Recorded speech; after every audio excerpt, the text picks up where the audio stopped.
தேவனை அறிகிற அறிவுக்கு விரோதமா வருகிறதுன்னு தெரிஞ்சுன்னா அந்த நிமிடமே சிறைப்பிடிச்சிடும், தூக்கி எறிஞ்சிடும். ஒரு செகண்ட் உள்ள விடக்கூடாதுங்க. நாங்கள் மாம்சத்தின்படி நடக்கிறவளா இருந்து மாம்சத்தின்படி போர் செய்கிறவள் அல்ல. 4 போடு.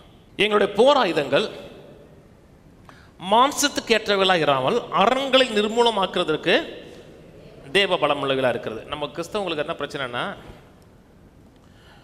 ஒரு வசனத்தை வச்சுட்டு வாழ்க்கையே உருவாக்கிடுவாங்க. அரண்களை நிர்மூலமாக்குறதுக்கு தேவ பலம் இருக்கிறது. அவங்கெல்லாம் அரண்டா என்ன நினைக்கிறாங்கன்னா, வான மண்டலத்தில் உள்ள பொல்லாத ஆவிகள், அதெல்லாம் அரண். இப்போ ஒரு குரூப் இருக்கு, கோயில் கோயிலாக போவாங்க. கோயில் கோயிலா ஒவ்வொரு கோயிலாக போயிட்டு அவர் அங்கே ஓதிக்கிட்டு இருப்பார். இவங்க அரண்களை நிர்மூலமாக்கிட்டு இருப்பாங்க. இவங்களும் அப்படியே பார்த்துட்டு பேசிகிட்டே இருப்பாங்க.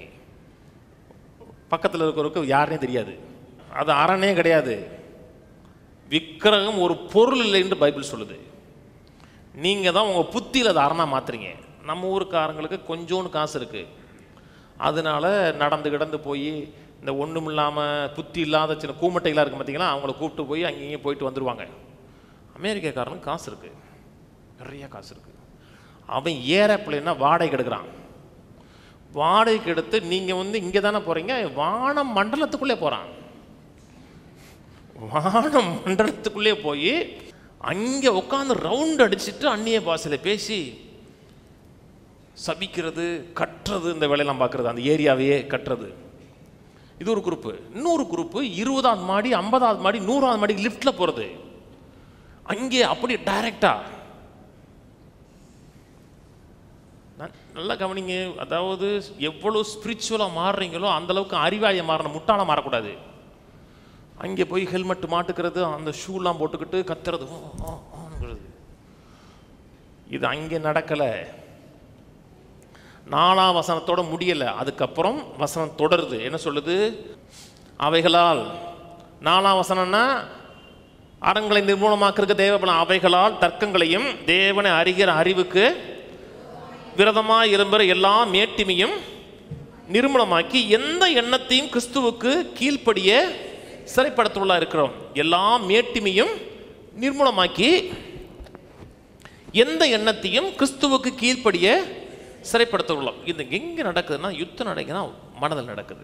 எல்லா எண்ணத்தையும் சிறைப்படுத்துகிறோம், எல்லா மேட்டிமை நிர்மூலமாக்கின்னு போட்டு தேவனை அறிகிற அறிவுக்கு விரதமாக இரும்புகிற எல்லா மேட்டிமை நிர்மூலமாக்கி. இந்த மேட்டிமைங்கிற வார்த்தை தமிழில் சிறப்பாக மொழிபெயர்க்கல. தேவனை அறிகிற அறிவுக்கு விரதமாக எழும்புகிற எல்லா இமேஜினேஷனை நிர்மூலமாக்கி, அதான் கரெக்டு. இமேஜினேஷனுங்கிறது ஒரு இமேஜை உள்ளே வச்சிருக்கிறது. ஒரு இமேஜ்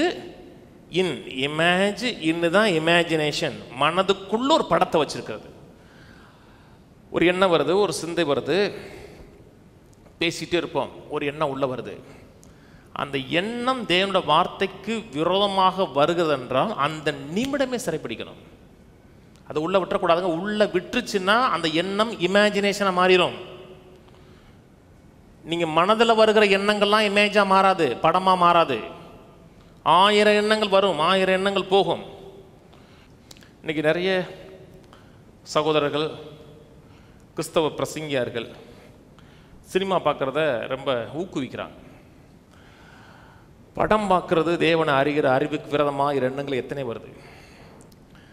சமயத்தில் ஏதோ ஒரு படம் கேஜிஎஃப்னு வந்துச்சு, இருக்கு 1, 2லாம் வந்திருக்கு. அந்த படத்தை பார்த்து டெல்லியிலே அவனை ஒருத்தன் 5 கொலை செஞ்சுருக்கான். அந்த படத்தை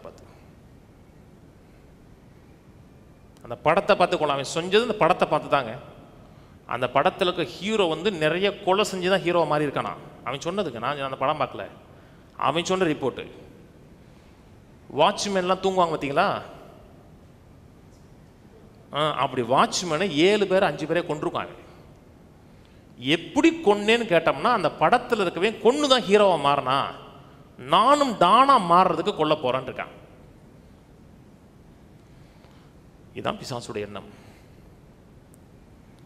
இது உங்களுக்கு தெரியாது, தெரியாத ஒன்று உள்ளே போகும். உங்களுக்கு வந்து தெரியவே தெரியாதுங்க. பிசாசு வந்து அவ்வளோ வஞ்சகனுங்க. எப்படி பாவம் வந்துச்சுங்க? ஒரு எண்ணம் உள்ள வந்துச்சு. ஒரு எண்ணத்தினால தான் இன்னைக்கு உலகம் இவ்வளவு தீமை இருக்கு. சுனாமி இருக்குது, உலகம் தேவன் விரும்புகிற மாதிரி இல்லை. வாலிப பிள்ளைகள் மரணம், சிறு பிள்ளைகள் மரணம், அத்தனை எங்கே வந்துச்சுன்னா ஒரே ஒரு தாட்டில் வந்துச்சு. அந்த தாட்டு வந்ததில்லை, அந்த தாட்டை உள்ள விட்டான். இந்த மரத்தின் கனியை சாப்பிட்டா நீ சாக மாட்டான்னு சொன்ன உடனே அப்பால போ சாத்தானே. தேவன் ஒருத்தர் தான் சத்திய பெறர். எங்கள் அப்பா சொன்னார்னா அது பொய்யா இருக்காது. எங்கள் அப்பா என்றைக்குமே உண்மையை தான் சொல்லுவார். எங்கள் அப்பா இது தீமை சொன்னால் தீமை, எங்கள் அப்பா நல்லதுன்னு சொன்னால் நல்லதுன்னு நினச்சிருந்து ஒரு நிமிஷம் எதிர்த்திருந்தான்னா இன்னைக்கு உலகம் எப்படி இருக்கும்? இவ்வளவு தீமைகளுக்கும் இவ்வளவு கஷ்டத்துக்கும் என்ன வந்து தேவனை பிளேம் பண்ண ஆரம்பிச்சிட்டான். தேவனை குறித்த ஒரு தப்பான கண்ணோட்டம் வந்து ஆரம்பிச்சிருச்சு. தேவன் நம்ம இதே மறைக்கிறான்னு சொல்லி இந்த மரத்தின் கனியை சாப்பிட்டா அவ்வளோ காரியம் உள்ள வந்துருச்சு. அன்புக்குரியவர்கள் உங்கள்கிட்ட பேசுவாங்க. பேசுகிறவங்கலாம் கெட்டவங்க கிடையாது, நேசிச்சதுனால தான் பேசுவாங்க. வந்து மறு செகண்ட் இனம் காணணும். தேவனை அறிகிற அறிவுக்கு விரதமாக வருகிறது, என்னுடைய சுகத்துக்கு விரதமாக வருது, நல்வாழ்வுக்கு விரதமாக வருது. அந்த எண்ணத்தை சிறைப்படுத்திட்டீங்கன்னா ஜெயமாக வாழலாம். இல்லை அந்த எண்ணத்தை சிறைப்பிடிக்காமல் அதே சிந்திக்கிறீங்கன்னா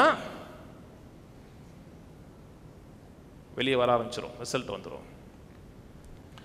நான் சிந்திக்கிறதெல்லாம் நான் சிந்திக்கிறது யாருக்குமே தெரியாது, ஆனால் பிசாசு தெரியும். ஏன்னா அந்த சிந்தனதுக்கப்புறம் நம்முடைய செயல்பாடுகள் மாறும், அது அவனுக்கு தெரியும். தேவனுக்கு நல்லா தெரியும், இருதயங்களையும் ஆலோசனையும் நல்லா அறிந்தவர். ரொம்ப நாள் சிந்திச்சிங்கன்னா உலகத்துக்கே தெரிஞ்சிடும்.